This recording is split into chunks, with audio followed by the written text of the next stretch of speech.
لله حمدا كثيرا طيبا مباركا فيه كما يحبه ويرضى. أشهد أن لا إله إلا الله وحده لا شريك له وأشهد أن محمدا عبده ورسوله صلى الله عليه وعلى آله ومن تبعهم بإحسان إلى يوم الدين.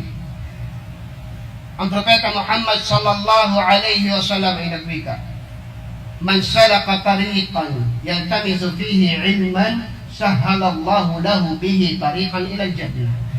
Kung sino man ang tumahak sa landas, sa daanan, na doon ay nakukuha niya ang mga kaalaman sa Islam, ang tinutukoy. Kaalaman kay Allah subhanahu wa ta'ala sa reliyong ito, sa pagiging matuwid na Muslim, sahhalallahu lahu bihi tariqan ila al-jannah. Padadaliin daw ika ni Allah subhanahu wa ta'ala ang daanan niya patungong paraiso.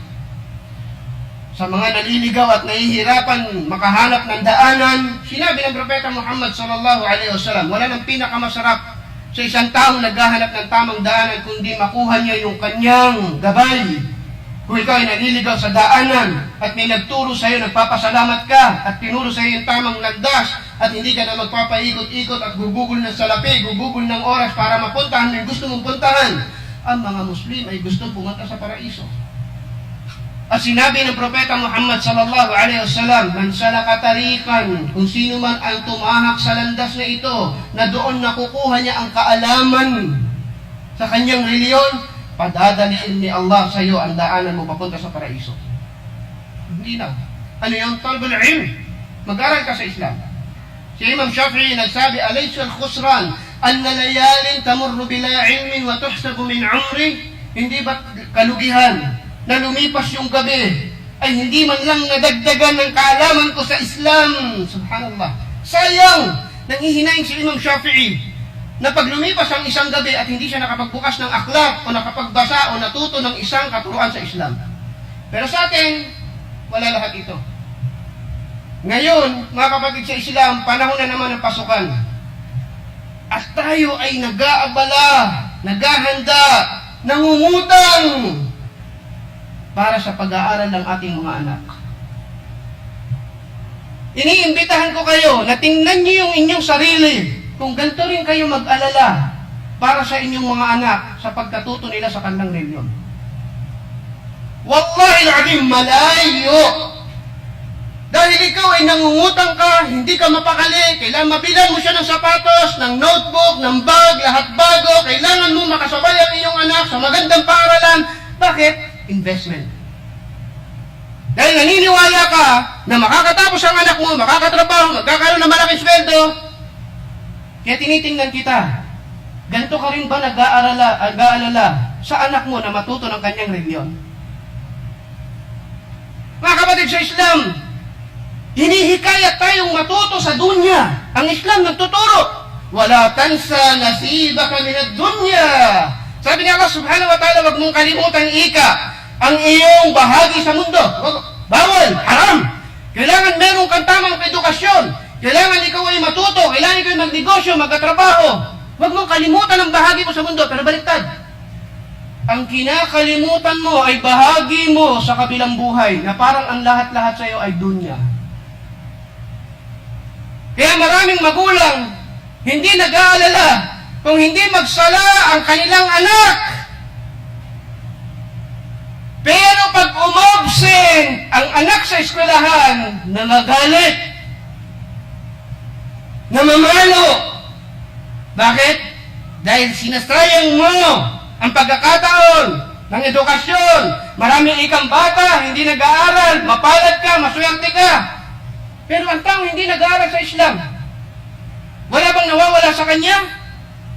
Ang taong hindi nag-aaral sa Islam, gumising tayo. Bakit ganun ang pagpapahalaga natin sa edukasyon sa dunya at edukasyon sa kabilang buhay, wala tayong pagpapahalaga?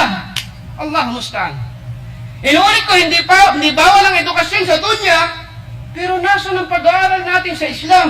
Paano matatanggal ang kamangmangan sa mga Muslim kung tayong mga magulang ay hindi nagtuturo sa kanila ng Islam? Sila'y makakatapos, sila'y magiging abogado, magiging doktor, magiging inhenyero. Pero anong pakialam natin? Kailangan ba natin ng abogado na walang pakialam sa Islam? Kailangan ba natin ng doktor na walang pagmamahal sa Muslim? Kailangan ba natin ng inhinyero na hindi naman gumagawa ng masjid? May sense ba? Nakikita ba natin ang sitwasyon ng ummah na lahat tayo nakatutok doon sa edukasyon na yun? Pero wallahi al-azim, manawagan ka ng pag-aaral ng Arabic, tututol ang mga magulang. At katotohanan ngayon, pag nagiging religyoso ang mga anak ng mga mayayamang Muslim na ito, ay nagagalit sila sa kanilang anak. Sukdulang pahirapan sa kanila na payagan nila ang kanilang anak na dumalo ng pag-aaral ng Islam. A'udhu billah. Anak na nagninikab, ayaw ng magulang. Anak na mag-aasawa ng imam, ayaw ng magulang. Itong sitwasyon natin ngayon. Bakit? Dunya. Ngayon ay panahon ng pasukan. Kaya naanyayahan ko kayo, tingnan natin yung ating sarili kung paano mag-abala, maghanda, para hindi maubuso ng eskwelahan na magtuturo sa inyo ng dunya. Pero magtuturo sa inyo ng inyong reliyon, nariyan, pero hindi nyo pinapansin. Yung magtuturo sa inyo ng Quran, ng hadith, ng sunnah ng Rasulullah sallallahu alaihi wasallam na sa paligid ninyo, pero hindi nyo pinapansin. Pero dunya, naghahabulan, naguunahan ng mga tao. Wallahu musta'an. Itong realidad, magising tayo mga kapatid sa Islam. Kung di tayo magsisimula ng pagbabago, magpapatuloy ito. At hindi natin makikita ang katuruan ng Islam kung ang ating layunin ay sa dunya lang. Kung ang ating layunin, ang anak natin ay mapagtapos lang dito sa mga edukasyon na ito. Pag ito lang yung nakikita natin, hindi mo mababago ang uri ng pagka-Muslim mo. Walang mababago sa umma na ito dahil sa mentalidad na meron tayo ngayon. Ala tusallu ala nabiyakum fa inna Allah amarakum bidhalik haythu qala inna Allah wa malaikatahu yusalluna ala an-nabi ya ayyuhalladhina amanu sallu alayhi wa sallimu taslima.